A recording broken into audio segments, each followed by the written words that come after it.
on your screens. We'll be referring to those as much as we can throughout the race. Let's get going. And here we go with the countdown on go.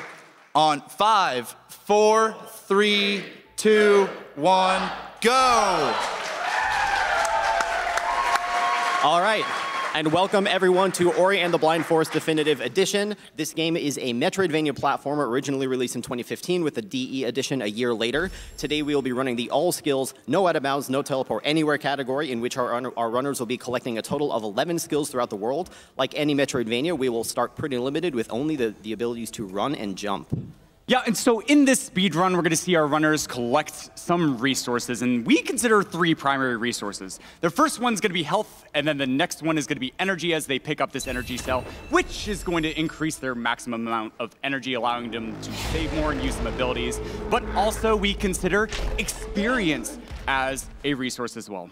Yeah, and the next thing you might notice that there's no user interface anywhere on the screen. This is intentional by the runners. There's a toggle for them to be able to turn the user interface off in order to avoid any text boxes throughout the game from popping up. So you'll see them check it on and off every now and then to check their health and their energy and stuff like that. But for the most part, you actually won't be seeing any user interface. Now we've picked up our first buddy, Sign. Yeah, and so Sign is going to be the first skill that we're collecting throughout this run, and it's going to allow us to primary attack all of these Frankies. It just auto-locks on them, but there's some optimized pacing that we can do with that. But there you saw those Frankies drop some golden globes, and those are experience. However, we're going to skip those for now, as we're going to collect a very specific amount of experience throughout for a timed level up later on. Yeah, that experience is incredibly well routed throughout the entire run. Important to note real quick that there was a little bit of a variation with the prologue skip at the beginning, so it looks like Hydra's in the lead in the top right, then Terra bottom right, Sigma top left, and Vulajin bottom left. So coming up next is another important resource in the game known as a keystone. Keystones are used to open keystone doors, and for this first one we will require 2. We'll be picking up 1 here and then another one shortly after. Also very important to note that our runners are taking a handful of pieces of intentional damage. They start with 3 health and are ideally going to get down to 1, because in a moment when we open the door, we're going to take an intentional death to skip the door opening animation, because we would rather die than watch a door open. Yeah, and here we go. Hydra's the first one. Here he goes into the water. He actually had 2 health, so it's going to cause him to die a little bit slower, but he got through there. Terra catching up a tiny bit of time there, and Vulajin and Sigma as well. Now up next, they're coming up to the 4th health cell. They start with 3, and this is the 4th one. They're actually going to be picking up 5 throughout the entire run, but for now, the 4th is just kind of for safety, and it doesn't lose them much time early on. We'll get more into what the health, the reason for the long health is later. Yeah, and so here we go. Looks like Hydra taking a little bit of a lead. He's going to come over here and collect another keystone that we're going to be using a little bit later on. However, if you look into the bottom right-hand corner of the screen at Terra, we're going to see him take an intentional timed level up as he's going to be heading down. Also, some of our other runners might do this as well, but the thing you want to look for is a giant explosion, and that giant explosion is going to clear a bunch of spores after we collect our next skill and have to backtrack through the area. Right, so as Muffin mentioned, we'll be seeing Terra level up on the way down. It doesn't really lose any time to level up on the way up either, so you'll get to see that again, and we'll talk more about leveling up shortly. We're quickly approaching the first, well, second after Sign, skill of the game, known as wall jump. Many, not all, but most of the skills will be achieved from skill trees. This first one is known as wall jump, which adds some much needed verticality to the run, where we can just wall jump infinitely up vertical walls. Yeah, and skill trees also refill your health and energy, so now they've got that. The next thing Hydra's going to be doing in the top right is moving up to grab his second energy cell, and the second energy cell is used especially for a sequence break coming up, and on top of that, they use energy for saving and also in addition to some abilities later on, or for some abilities later on to gain some speed. Yeah, absolutely. And so here we go. We're going to see Hydra working his way up, takes the level up. That giant explosion blowing up everything around him is going to allow him to get through, pick up a little extra experience, which is going to set us up for a next intentional level up. That being said, though, every time you level up, refills health and energy, as well as gets us an ability point, as we will see at the upcoming waypoint. Yeah, the race is very close right now. It seems like Vulajin has actually caught his way up and is now in 2nd place. Hydra's still taking that lead right now. Sigma and Terra are fighting for 3rd. It's actually very close between all 3 of the runners near 2nd place. Now, another thing that's kind of interesting about experience in this game is it doesn't give you a stat boost per se. It actually helps you level up abilities, but we got a very interesting trick coming here. We do. So the next area coming up, when you enter it, there's a cutscene that plays, and that cutscene is unskippable, or at least it's supposed to be unskippable. We can use a very important menu manipulation trick, though, known as Save Anywhere. In a moment, you're going to see Vulajin approach this save point. We actually see Hydra doing it first. first, he will be moving around in the background with his ability menu open. What that's going to allow him to do is walk into the cutscene. The moment it triggers, he will spend a point, exit, and reload, which is going to skip the cutscene. Yeah, and normally we cannot move this ability menu open, so it's really awesome that we can just carry that through, spend the ability point to save the game, and skip that cutscene. But now, we are in Blackroot's Burrows, which is a definitive edition area of the map. That being said, this area is really spooky because it's dark and it can be very difficult to platform in these narrow parts. Also, all these spikes and lasers that we're going to see upcoming deal a bunch of damage. And so it's going to be very scary as our runners move through this area. And one of the interesting things that you're going to see in this area is you're going to see some of the runners going for the slime genocide experience route, where they're going to be killing a lot of slimes along the way and picking up experience, whereas other runners are going to opt not to do that and have to take a pit stop for this experience, or that you're going to see Vulajin in the bottom left grabbing now. So another very important point about Blackroot Burrows is that it is very cycle-based, and those cycles tend to start the moment that you enter. So Hydra took a death to the lasers on the top right. He did take a safety save along the way, but that's going to push him into third place at the moment, possibly almost in fourth even, so that's going to be scary for him to come back for. Yeah, and there we go. We see Sigma and Terra now working through the lasers. They make it through, and now these platforms are on a very specific cycle. It looks like our runners are going to be able to make it up these platforms. So upcoming here, we might see Sigma in the top left and Terra in the bottom right pause for a little bit in order to manipulate the cycle of the platforms in the next room. But let's see. Sigma has to pick up some experience and be able to still make that platform cycle. Yes, he's going to be shooting as quickly as he can to get that experience. He didn't get the full experience, and he took some damage, so it's a little scary. Hopefully he can still make the next platform. We'll be seeing his first attempt now. He's going to be walking to the right here in the top left of your screen, and he did make his platform, but he is down a little bit of experience, so he might have to grab some backup. Right, so missing one of those cycles costs about 8 seconds. We'll see how it goes for our other runners. Shortly coming up for Sigma, we're going to see him grabbing a lever, which is going to allow him to lift the darkness. Is something we alluded to earlier, and I'll let Hobbs take it from here. Yeah, all of our runners made those cycles, by the way, so no 8-second time losses here. But yeah, the orb that they are going to put on this pedestal is going to lift the darkness from the area, which is going to unlock the next skill that we're going to pick up. And in order to lift that darkness, they're also going to skip the cutscene associated with it via another save anywhere trick to save in the middle of the cutscene. So coming up very shortly here is our third skill of the run, known as Dash. You'll get to see it very shortly after Sigma skips his cutscene. The others doing the same. He'll be exiting and reloading before entering the tree. Now, this is an important time to point out the distinction between Definitive Edition and Vanilla. DE, as opposed to Vanilla, contains a few new areas along with, more importantly, 2 additional skills. The first one here being Dash. You'll get to see it in action momentarily as Sigma is going to get to zoom very, very quickly along the ground. Dash is so fast that despite DE containing 2 additional skills, the DE all skills run is significantly faster than the Vanilla version. Yeah, really incredible here that we see this race being so close. It looks like Sigma is going to be holding first place as he's traveling through, but he has to pick up some extra experience. So Vulajin is actually going to be moving on to the next area first. And so up here, we're going to see Vulajin in the bottom left-hand corner of your screen going to be coming over here, and then he's going to punch this Frankie. And this Frankie has a chair, so this is going to be a little bit spooky, but don't worry, these are trained speedrunners. Vulajin had a bit of a hiccup with the Frankie there, so now Terra is taking the lead, and Hydra is actually ahead of, I think Vulajin actually slipped into fourth there, so all of our runners very close right now. Yeah, and so now we're going to see our runners take the Frankie over and try and do an intentional level up. If they can do this, they're going to be opening this 4 energy door, because right now they have a maximum energy of 2. So put 2 energy in, level up, boom, 4 energy, doors open. And now the death gauntlet begins because Terra has no energy, which means he can't take any safety saves, and he has to immediately dunk himself into some poisonous water. He has to dodge that Frankie that's trying to do a cannonball. No. Terra died. He's all the way back to Dash. Hydra's now taking the lead in the top right, and he's going to be having to move on to the next energy cell. He really wants to pick this up so he can drop a safety save. Sigma and Vulajin are hair behind. Sigma falling a little bit. That's going to cause him to fall into third place. He takes a death as well. He luckily was able to make a safety save because he got a safety energy drop. Very lucky for him. Meanwhile, Hydra making it down into Moon Grotto. Looks like Vulajin with a super quick death, but his safety save paying off. Now, Hydra right at the start here is going to do some very precise movement in order to try to sneak into these cycles, and he made it. Wow. Wonderful job.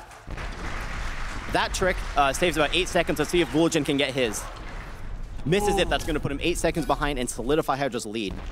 All right, so now Sigma in the top left is also going to be going for this trick, but Sigma's going to have to wait as well as Terra does the Frankie walk again. And now Hydra is going to be heading down to double jump tree, where is going to be the next skill, which is going to get our runners a little bit of verticality hops. Yeah, so they'll be grabbing double jump here, and at the same time, again, saving during a cutscene, but this time, they won't have control of the camera. It's going to remain on the tree. So the Hydra here has to do some blind movement on his way back out of this area. That's going to save him quite a bit of time if he can do it well, and he is up the wall, so he is very nice and clear, and he's going to be making his way back out of Moon Grotto. Wow, really nicely done from Hydra, who's currently in the lead. Sigma right at double jump tree, and Vulajin as well, as Terra makes his way back into Moon Grotto. Yep, okay, so Terra's gonna also be going for the God Cycle, so make sure you watch bottom right. But up here, Hydra now is going to be going over here in order to do a precise set of movements using this double jump feature in order to skip the left side of Moon Grotto. This jump can be really tricky, but yep, nice, he gets up there, and then he's gonna be moving up for some save anywheres in order to skip some cutscenes. Right, so there's two quick cutscene skips we're going to do here. The first one actually prevents a bunch of boulders from spawning, so this whole area that you see Hydra in right now is supposed to be a difficult climbing section, quite a bit easier without boulders trying to murder you. There's going to be one more quick cutscene skip up top, which is going to bring us to a very important item. Yeah, and that item is going to be the water vein, which is the key to the first dungeon, Ginso Tree. Hydra's going to be coming up to that in just a second, and we've actually gone through this area pretty much backwards so far. So after he picks up the water vein, we're going to see some interesting cutscenes where the Gummo still has the water vein. They're going to play out of order.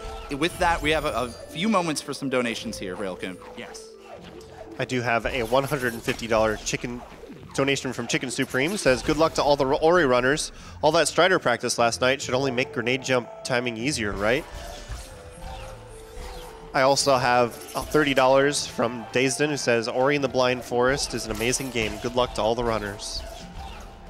And an anonymous 1080 donation says, here's $10.80 for the 1080. Not the graphics card, the chair spin. All right, we have time for one more donation. All right, I have a $75 donation from Anonymous, who says, I have nothing clever to say. Oh. All right, so we see Hydra picking up an ability cell in the top right. Who is going to get another ability point? And upcoming here, he's going to be activating the Thornfeld Swamp teleporter. So this is a waypoint where you can save the game, open the ability menu, but also this is going to be a fast travel location for our runners to be able to revisit. So every single time they activate a waypoint around the map, they're going to be able to fast travel back later on in the run. That's going to be very important. Yeah, Hydra did that pretty well. He had a little bit of trouble getting out of there, but not too bad. I'm going to give you a quick race update, and then Grim, tell me about the Ginso Tree. Hydra's still in first place in the top right. Vulajin, bottom left, is in second place. Sigma in the top left is in third place, and Terra, due to that early death, is still sitting in fourth now, but it's still anybody's game. Right, certainly a close race so far as we see Hydra move into the Ginso Tree, or Jinso Tree, depending on how you want to pronounce it. It is the first dungeon of the game, and as we like to say, it is a very vertical dungeon. It tests primarily your jumping, double jumping, and wall jumping skills as a series of sort of trials for most of the skills that you've acquired so far. Yeah, absolutely. So Hydra's going to be showcasing off a really cool trick, which is known as telehopping. Every time he sends through this teleporter, he's going to be refreshing his double jump. Going to be getting up there, skipping a few cycles there. That's a really cool trick. Nice showcase, Hydra. Yeah, very difficult. Now, that damage he took was intentional. He's going to be taking some intentional deaths and stuff later on. But I want to take a moment real quick as we have a moment here and point out that Hydra and Sigma are both playing on keyboard and mouse throughout this run, whereas Vulajin and Terra are both using controller for the most part, but will also be using keyboard and mouse at various points. Right, and so Hydra we see here moving through a bit of a puzzle room. You're supposed to solve this with 2 of these redirect blocks, but you can solve them with 1. These rooms are pretty hairy. Good job by Vulajin there. If you direct your attention to the top right, we're going to see Hydra move into the first mini-boss of Ginso. Muffin, what is noteworthy about this mini-boss? So this mini-boss can spawn at a bunch of different locations as it's going to be burrowing back into the ground and going to different parts. But there is a 1-frame tail, that's 1/60th of a second, that our runners can lock into to see where it's going to go next. So using some really precise, ooh, so close, mashing with that sign attack, he's going to be able to kill that mini-boss off really, really quickly. Yeah, Hydra had a 5-cycle fight there, which is pretty much average, what we tend to expect out of the runners. It was a tiny bit slow. It seemed like he might have blocked some of the spawns, but time to move on now, and we're going to talk about these keystones that he needs to pick up. Once again, keystones open doors, and they open any door that requires keystones. They are not unique to specific doors. That's going to be pretty important coming up soon. Meanwhile, Hydra first going to be making his way and taking damage and get ready for another ghost door door death, intentional death to skip the animation of this door. Yeah, so here we go. Hydra's going to be picking up probably the most memorable skill in Ori and the Blind Forest. So if you've ever played this game casually, you definitely know it. It's Bash. So Bash is really cool because it's going to allow our runners to lock onto objects such as these lanterns here. Then boom, it's going to throw Ori into the direction that the arrow points and then throw the enemy or the projectile or object in the opposite direction. Right, so we're going to see Bash used to not only solve puzzles, but for some combat pretty shortly. Coming up next, so we have another very interesting and very important trick in the run. Again, top right is Hydra in the lead right now. We're going to see him do a trick known as key dupe, where he's going to be duplicating a handful of these keystones. As we've mentioned a few times, keystones can be used to open any door, so the goal here is to exit Ginso with some extra keystones. What Hydra's going to do is going to pick up 3, not 4 keystones, and he's going to go up top, put 3 keystones in the door, and take an intentional death with luck. That trick is harder than it looks. Nice. Well done by Hydra. He's going to rekindle his save, which will respawn the keys in the world a second time. So Hydra's going to be collecting a total of 7 keystones here, not 4. By the time he puts 4 back in the door, he'll be leaving with 3 extra keystones, which is going to save quite a bit of time later on. Yeah, and he's also going for a little nice hyperspeed trick here. He did get it, so he got to speed through that area quickly. Now, as he finishes up this mini-boss, I want to point out a very big route difference that happened about 3 or so months ago. We used to go upwards from here, which is what the game wants you to do, and complete the dungeon. Every dungeon completes with an escape sequence. And unfortunately, even though it's really cool, we're not going to be doing that in this run. We've now changed up the route, and Hydra's going to be teleporting back to Moon Grotto. He's going to be picking up some experience along the way, and then he's going to be heading towards the exact same place that the Ginso Tree escape would send you, Thornfelt Swamp. Yeah, it's pretty crazy. So at the end of that escape sequence, you get teleported. Oh, quick death from Hydra. That's not too bad. He's going to maintain his lead from that. Yeah, nicely done. He's going to go for it. Oh, it takes a little bit of damage, but gets a level up in time. So Hydra is going to be a little bit low on health, maybe. Okay, he's going to get up there, get the experience as he heads to this upcoming trick. That being said, though, Hydra now is going up to do a save anywhere and then do some blind movement. Grim, break it down for me. Absolutely. This is one of the coolest tricks in the run, and it's what allows us to skip the Ginso escape, which, by the way, is going to keep water poison for the rest of the run. Very, very important. You're going to see Hydra do a bit of blind movement as this cutscene plays out of order. When the camera pans back to Hydra, he's going to use a frog to break 2 different barricades in a sequence break to get into Swamp. But to do that, he has to position this frog very accurately. There's 1 bash, 2 bash. He's going to send some more up here. He's going to be standing on top of this little plant, baiting 1 shot. Well done. He's going to be baiting another shot, and that's okay. A little bit of time. He'll go grab another shot. As it comes down, he'll also be grabbing the ability cell. Remember that our experience route for this game is not done yet. Well done to break the barricade. Nice job from Hydra. And now take a look in the bottom left, because Vulajin still in second is taking his opportunity at this next. He does it a slightly different way because he is playing on a controller, and his shot phased through the bottom of the ground, unfortunately. But he's going to now bait a second one. He has to make sure that he gets the height of the shot all the way up to the ceiling. He made it through. Yeah. Sigma up next. All right. Well done. That trick is quite a bit harder than it looks. Hydra again in the top right, still in first place, coming up to our next skill, which is known as Stomp. By the way, Sigma in the top left getting his attempt at the swamp entry. Let's see how he can do it. Well done with a double bash. All right, here we go. Hydra's going to be working his way out of Stomp Tree. So Stomp is a really fascinating ability. Pretty simple. It's going to allow our runners to go downwards really, really quickly, as well as have a nice damaging attack. And now we see, for a quick race update, Hydra is still in first place with Vulajin close on his heels, now just getting to the tree with Sigma heading up to Stomp Tree in third, and then Terra in the bottom right is making up some distance as he goes for his swamp entry. Right, Hydra's going to take a quick dip in the water, even though it's still poison, and grab a bit of extra experience as level up refill his health anyway. He's going to be using the same frog a second time. Ooh.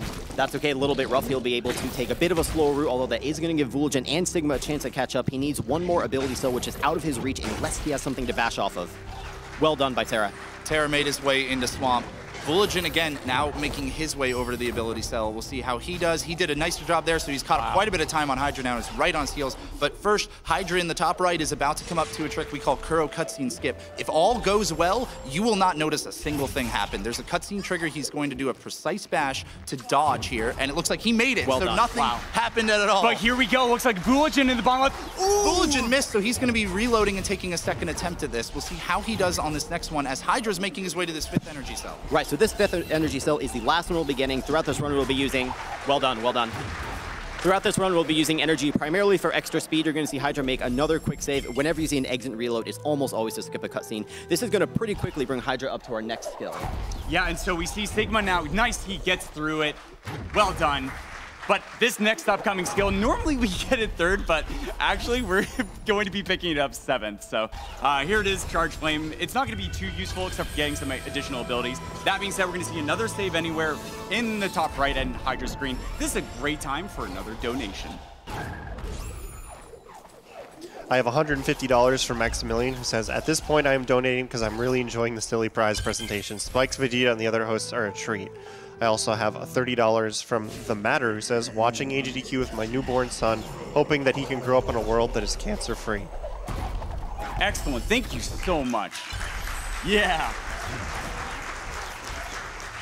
All right, so Hydra just picked up his a really cool ability known as Charge Dash. Charge Dash is going to allow us to modify Dash in order to spend energy in order to change Dash into a homing attack. We can use this in the air as well, and it's going to do some really crazy things through the run. Also, we can refund that energy, but we'll talk about that a little bit later. But, oh, that being said, Grim, upcoming here is going to be a really cool trick known as Fast Stompless. This trick is wonderful. So what Fast Stompless is, it's not a sequence break exactly, it's a bit of a shortcut to get to the next skill. What you're supposed to do for the next skill known as Kuro's Feather is to stomp a rock in order to drop it onto Kuro's head and trigger a cutscene. We're not going to do that. Instead, you're going to see Hydra grab a spider projectile, bash it at a precise angle, then dash out of the way in order to despawn something that's in the way. He's going to do a stomp stall in midair, make his way up to an ability cell, dash to the left, and got it. No, we did not get it. Yes! Well done. All right. That warps Hydra right into the cutscene, and now he's very close to picking up Feather.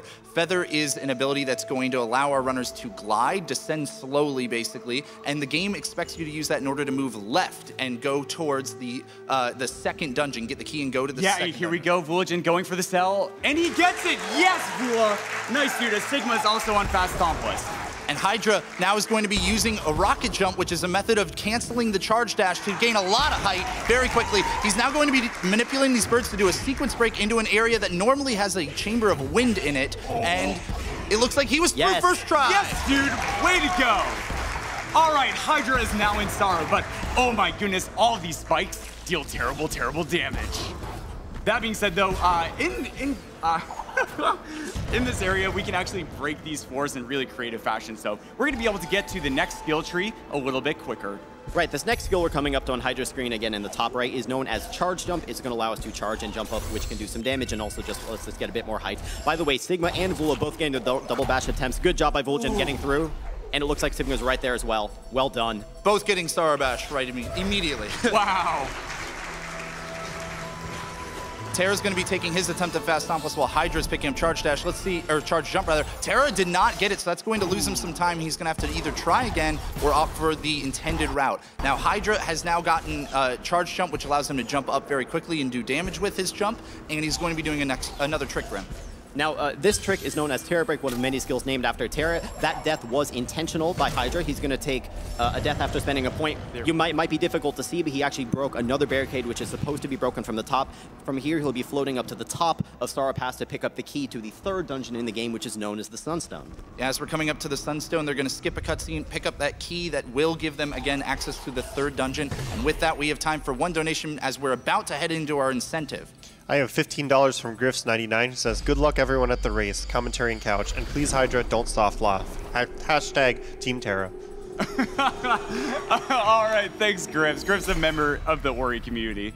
But now, all right, we have Sunstone. This is going to get us access to the final dungeon in the run. But that being said, we still have some more skill trees to grab. Grim, what are we doing right now? So you're going to see Hydra quickly stomping down, stomping being a way to move downward faster than falling due to gravity normally, having a bit of trouble with that platform. Our incentive is quickly coming up at the bottom. It's a bit of an Easter egg. You're going to see Hydra very shortly dash off to the left and then grab a frog and throw it off a cliff. Right, here we go.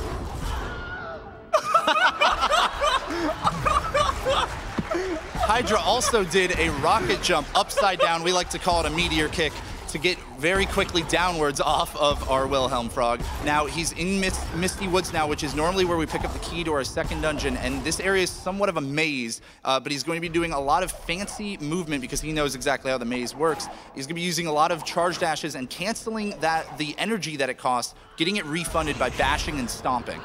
Dude, that frog is so funny. All right, yeah, awesome. So Misty's really fascinating area because it's going to really showcase off all of these mechanics and skills that we've been collecting throughout the run.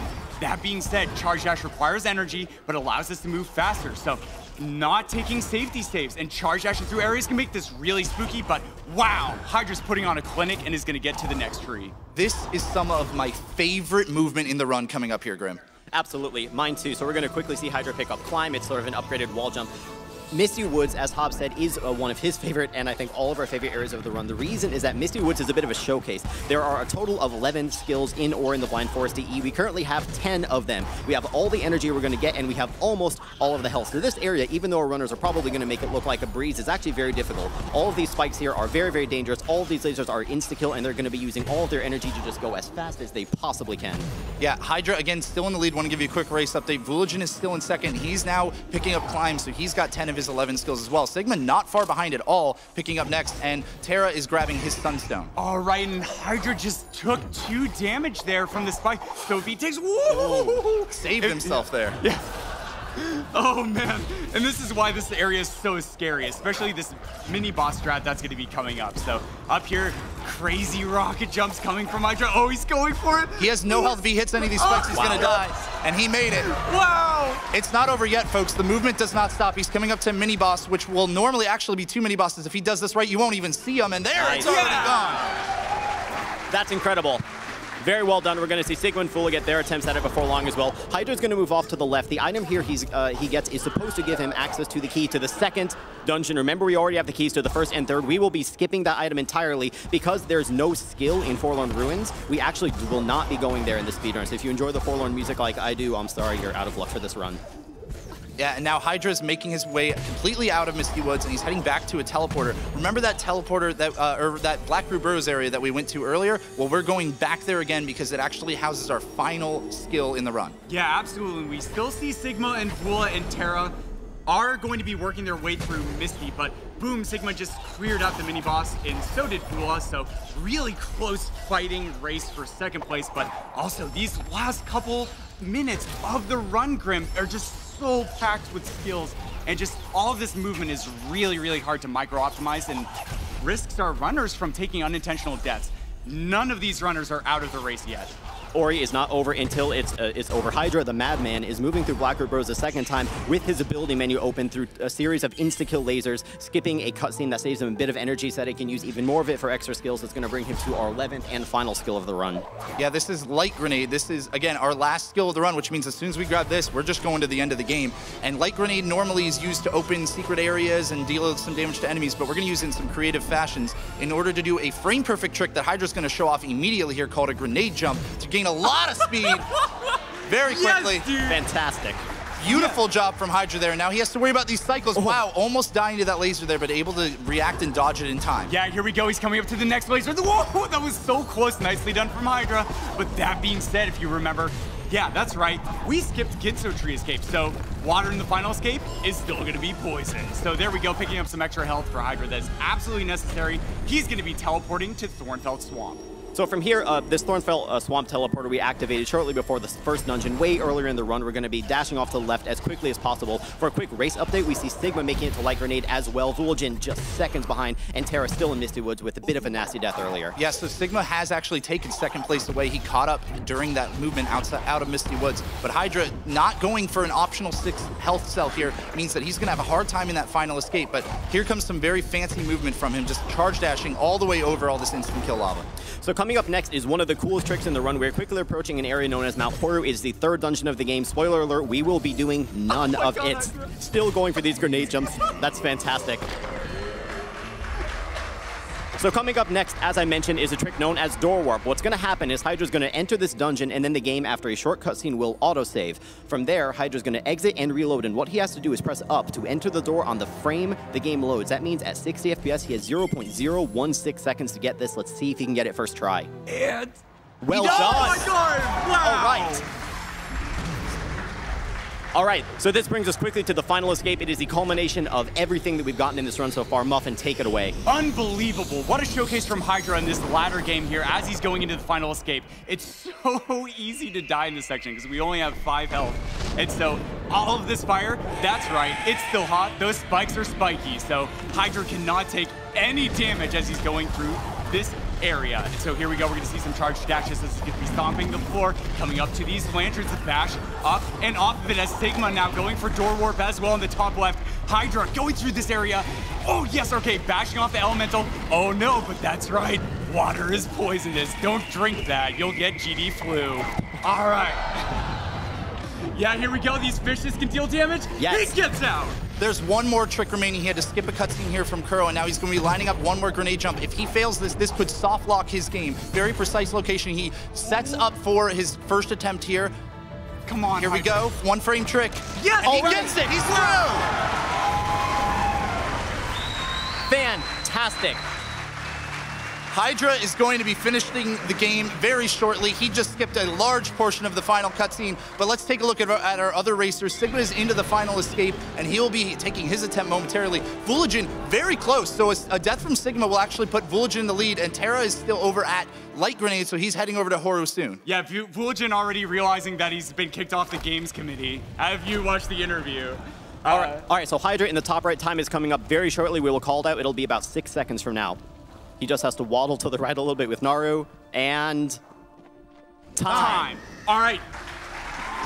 Wow. Well Now, done. Sigma taking his attempt at grenade jump here. He misses one time. He's going to try again. This is very difficult, and it can cost him energy because if he's next attempt, and he's Fantastic. good. Yes, He's out. Sigma. All right, so Hydra taking first place. Sigma will take second. Pay attention to the bottom left screen. Vulajin made it out of the poison water, still has to do this frame perfect grenade jump. Remember that if done incorrectly, it has the potential to soft lock and force a repeat of the entire escape. He also switched from controller to keyboard and mouse just for this trick. Yeah, here we go. All right, Vulajin. Now he's going to be lining up, drawing the line, and wow. He's through! Yeah.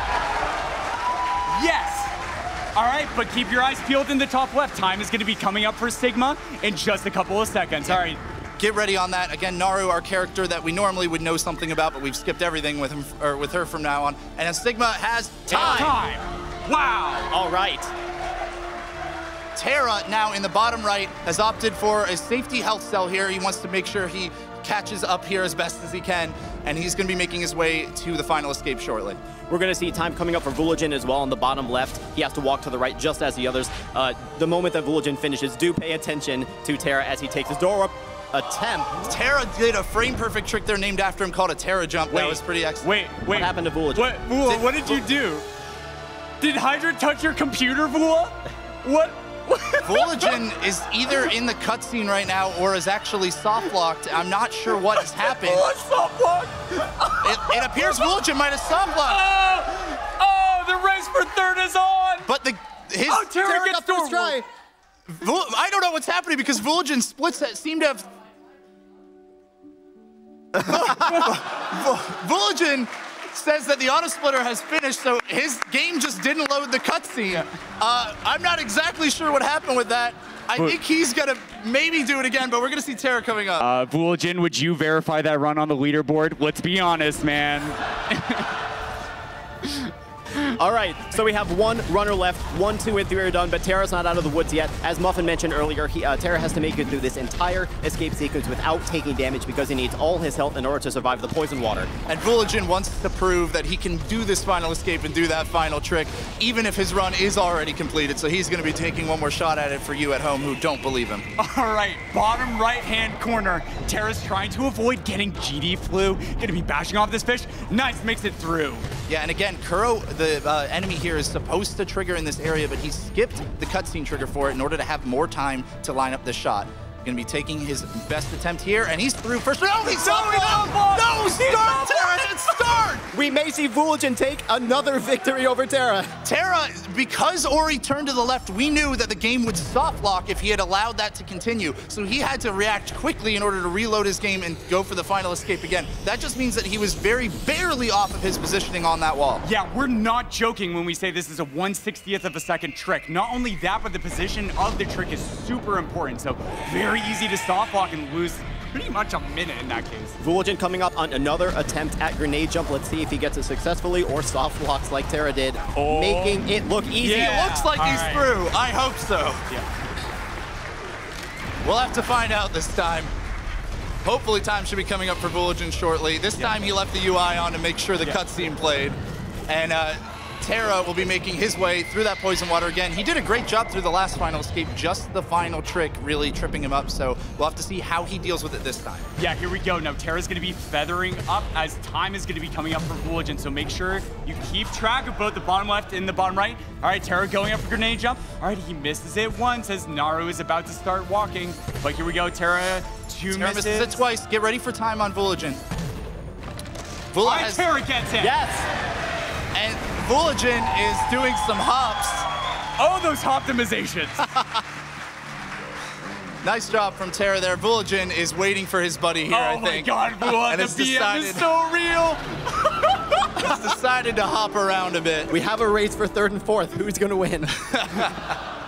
Oh my goodness, J-Hobbs, this race is so close. That's right, if you hold the A key, it's gonna move Vula to the left, but no, that's not what he wants to do. Let's see if he decides to move to the right. And you know what? This game is all about love and friendship, and I think Vulajin just wants to finish here with his buddy. But his buddy here, rather. And here we go, time for both is coming up now. Time. It's a tie for 3rd.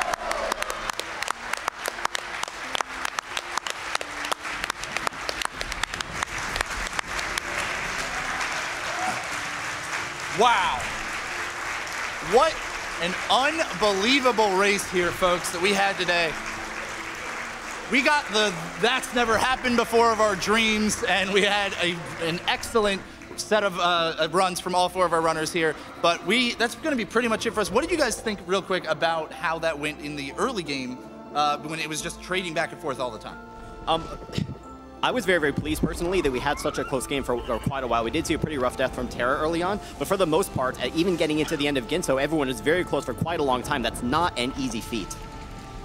Yeah, absolutely. And so it was really cool seeing all of our runners be very, very close all the way up to Frankie Walk. And then sort of as we headed to the mid game, things started to space out, right? Yeah, absolutely, and we're going to be moving on here so you can continue on with the marathon here. But just real quick, we want to talk about something we got coming up for the Ori community if you were a fan of this race and you want to start joining. Yeah, absolutely. So after the last AGDQ performance, we actually threw on an all-skills tournament, and I think one of the coolest parts of it was to see all of the strats and stuff that came out of it, but also how many new runners coming up. So we are very excited to announce with a video that you can find on the speedrun.com/OriDE. And over there, you can see the video for the tournament. We have a fantastic community here. Absolutely check out the speedrun.com page along with the Discord, which is linked from there. We are a very welcoming community. We'd love to see new entrants. There's a pretty cool hype video as well, but that's pretty much going to do it for us, folks. I hope you all enjoyed. I hope we got some new Ori and the Blind Forest fans out there, and keep sticking around, because if you liked Muffin's voice, he's actually going to be helping out for the Hyperlight Drifter commentary as well. Oh, yeah. Can we get one more round of applause for our runners? That was fantastic. Wow, guys. What a race. What a race. Thank you for having us. Take it away, Railcoon. All right, once again, let's give a big thanks to our commentators for that race, Grimelios, J-Hobbs, and Covert Muffin. So if you could just extend that round of applause